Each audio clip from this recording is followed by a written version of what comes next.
Lockdown से पहले गीता के घर का नज़ारा कुछ ऐसा था कि रोहन ऑफिस जाता था और शिविन स्कूल। जिनके घर से जाने के बाद गीता काम खत्म करके बाकी समय आराम करती थी। लेकिन लॉकडाउन के बाद ऑफिस और स्कूल घर में ही खुल गए और इससे गीता का हाल वो तो आपको देखने में ही मजा आएगा। शिविन, ओ शिविन, महाराज उठने के लिए क्या 21 तोपों की सलामी लेंगे? अरे बिस्तर से बाहर निकल, ऑनलाइन क्लास स्टार्ट होने वाली है। अरे तुम भी हद करती हो, स्पीकर की तरह चिल्लाने की क्या जरूरत है? दिख नहीं रहा मेरी कॉन्फ्रेंस चल रही है। अब कैमरा और स्पीकर ऑन कर रहा हूँ, मुझे कोई शोर नहीं चाहिए। इस पर जैसे ही रोहन लैपटॉप का कैमरा और स्पीकर ऑन करता है तभी कुकर की सीटी बजती है। करा लो अब इसे चुप। लॉकडाउन नहीं हुआ, मेरी मौत का फरमान जारी हो गया। दोनों बाप बेटे ने नाक में दम किया हुआ है। ऐसा बोलकर गीता वहां से शिविन के कमरे में पहुंच जाती है, जहां शिविन अभी भी सो रहा होता है। ओ आलसी, अब अगर 5 मिनट में नहीं उठाना तो आज तेरा गेम और यूट्यूब कैंसिल। माँ की बात सुनकर शिविन बिना 1 मिनट गंवाए उठ खड़ा होता है। उठ गया, अभी नहाकर भी आता हूँ। ये नाटक कहीं और, मुंह पर गीला कपड़ा मार और पढ़ने बैठ। शिविन की ऑनलाइन क्लास स्टार्ट हो जाती है, जिस पर गीता उसे वहां बिठाकर रसोई में चली जाती है। थोड़ी देर में उसे कमरे से कुछ आवाज सुनाई देती है, जिसे सुनकर वो कमरे में वापस आती है। हाय राम, तुझे क्लास अटेंड करने के लिए बोला था, कैमरा ऑफ करके बिस्तर पर नाचने के लिए नहीं बोला था। मम्मी मुझे कुछ समझ नहीं आ रहा, आप बाद में पढ़ा देना ना, वैसे भी अटेंडेंस तो लगी गई है। हाँ बेटा, जरूर बन जा, तो अभी से हम सबका बाप बन जा। अरे नहीं मतलब कहाँ से लाते हो इतना दिमाग, और पढ़ाई करते हुए ये चला कहाँ जाता है? नाइस क्वेश्चन, दिमाग से पूछकर बता दूंगा। शिविन की बातों से परेशान होकर गीता उसे मारने के लिए जैसे ही आगे बढ़ती है तभी वो कमरे से बाहर भाग जाता है। अब शिविन आगे आगे और गीता हाथ में चप्पल पकड़े उसके पीछे पीछे पूरे घर में दोनों घूम रहे होते हैं।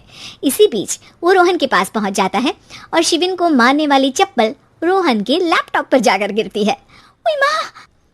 मम्मी, अब पापा को चप्पल मार रही हो? ओ आज तक के रिपोर्टर, चुपचाप जाकर क्लास अटेंड कर ले, नहीं तो अगली तेरे पीछे लगेगी। इस पर शिविन वहां से चला जाता है, जिसके बाद रोहन गीता से कहता है, इस सर्कस के लिए कुछ बोलना चाहोगी? अरे क्या करूं, जब से तुम दोनों घर में रहने लगे हो, घर अपने आप ही सर्कस बन गया है और मैं तुम्हारी नौकर। कभी बेटी को संभालो तो कभी बाप के नखरे उठाओ। इन्हीं सब उथल पुथल में दिन बीतते रहते हैं, जिसमें हर रोज घर के अंदर कुछ नया सियप्पा खड़ा मिलता है, जो ज्यादातर शिविन और रोहन की ऑनलाइन स्कूल और ऑफिस से रिलेटेड ही होता है। एक सुबह, शिविन चल उठ, आज की क्लास जल्दी है। कैमरा ऑफ करके आप अटेंड कर लो। अरे ऐसे छित्तर पड़ेंगे, दादी नानी सब एक साथ याद आ जाएंगी। गीता की लाख मशक्कतों के बाद क्लास तो खत्म हो जाती है, लेकिन उसके बाद शिविन फोन इस्तेमाल करते हुए इंस्टाग्राम रील बनाने लगता है। रसोड़े में कौन था? तुम थी, मैं थी, कौन था?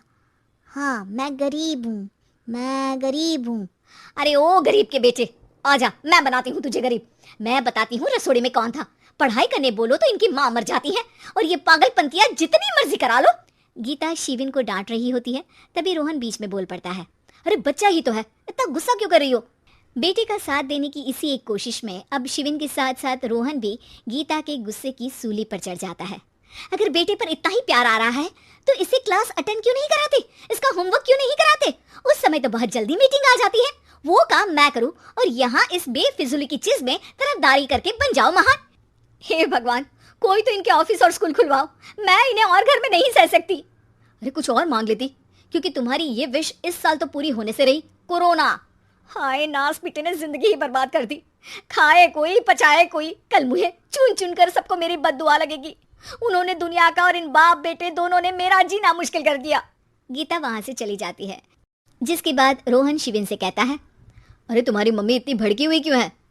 आपकी वजह से पूरा समय घर में रहते हो और उस पर कोई काम कराने की जगह बस ऑर्डर देते रहते हो। अच्छा बेटे, सारा इल्जाम मुझ पर, पूरा दिन तो वो तुम पर ही चिल्लाती है। हाँ, मतलब दोनों का 50-50 है, कुछ करना पड़ेगा। वो कहते ना, make the best out of worst. I have an idea. वैसे तुम्हारी माँ सही कहती है, बहुत जुबान चलाने लगे हो, कम बोला करो। अगली सुबह रोहन और शिविन अपनी गलती को सुधारने के लिए गीता के उठने से पहले घर का आधा काम खत्म कर देते हैं, जिसे देखकर गीता खुश हो जाती है और फिर बाकी बचा काम वो तीनों मिलकर पूरा कर लेते हैं। जिसके बाद अब वो सब मिल बांट कर हर काम में एक दूसरे की मदद करते हुए लॉकडाउन का मजा लेने लगते हैं।